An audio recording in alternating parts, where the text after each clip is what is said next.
In this video, I want to show you the spreadsheet on receiver operating curve in which you calculate, a bank could calculate whether, given their data, whether or not a customer, a credit card customer, would be profitable or not. So in this spreadsheet, it calculates the area under the receiver operating curve for a model for a bank wishing to make a profit from their customers who regularly can't pay off their credit card bills each month. Some default and have to pay a penalty, and others can only pay the minimum amount, in which case the bank does make money from those customers. Of course, there's a certain percentage who continue to default, and the bank eventually turns them over to a collection agency. A bank loses money on those customers. The bank has found that they can make a profit from these defaulting customers, and a larger profit than from the customers who pay their card off every month. Those are the customers that are there for the free ride. In this spreadsheet, the model was developed and improved until an area under the curve of 0.78 was obtained. The maximum profit that a bank can make occurs at a threshold of minus 2.05 on thresholds ranging from minus 3.5 to 3.5. In this model, a 1 is taken to be a non-profitable customer and a 0 is taken to be a profitable customer. The cost for a false negative is $4,800, and the profit for a true negative is $4,100. And here's a shows you the receiver operating curve. A better view of it is over in the spreadsheet. I'll show you in a second. Other variables that the spreadsheet calculates are the maximum profit per event, the threshold at the maximum profit per event, condition incidence, the base rate cost per event, the incremental value of the model, the payback period, and the average profit per event above the threshold. So let me go over and show you the spreadsheet. We start off with the data,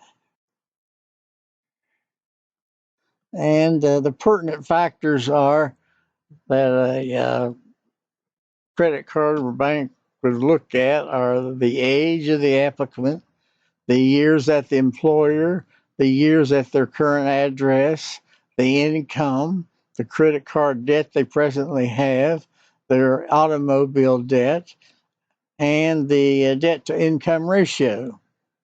All those contribute to whether or not the applicant is profitable or not. So this area, these column A through column I, are that's the raw data that goes into the calculation. And then the first thing we do is standardize the columns of data by subtracting the mean and dividing by the standard deviation. So here he says why age is 0.25 and years of address are so low. And there's the income. So that makes all the magnitudes of all the data comparable. And then, so the factors that we found pertinent are in W12, the years at the employer, and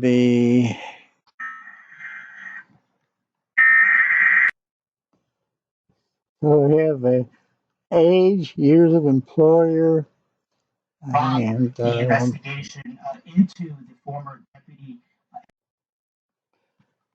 And another very significant one is the debt to income ratio. So add the credit card debt and automobile debt and divide by the income, and that turns out to be a very pertinent factor in the calculation.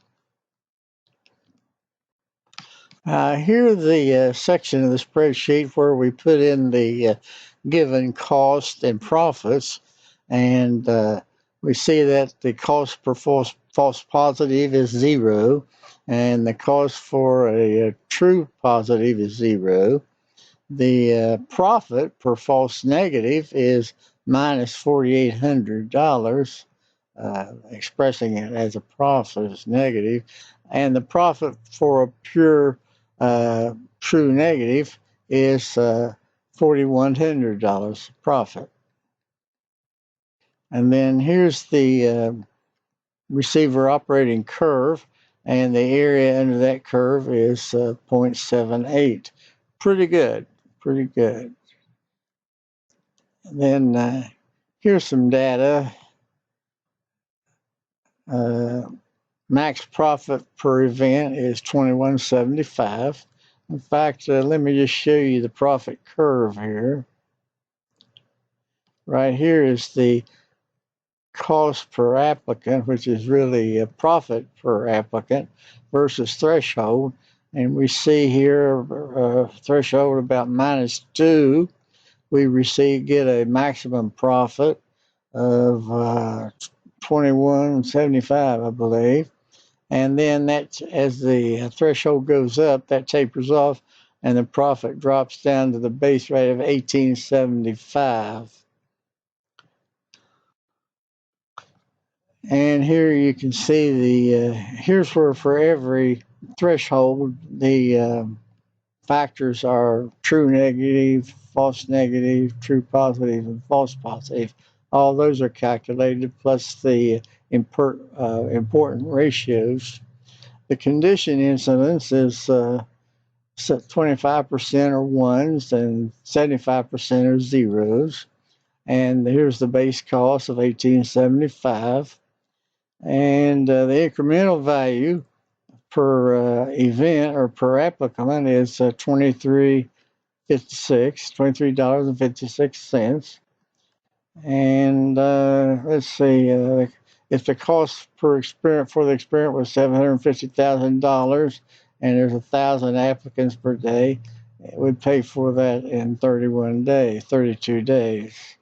So it can massage those depending on what your real data is. And that's about it.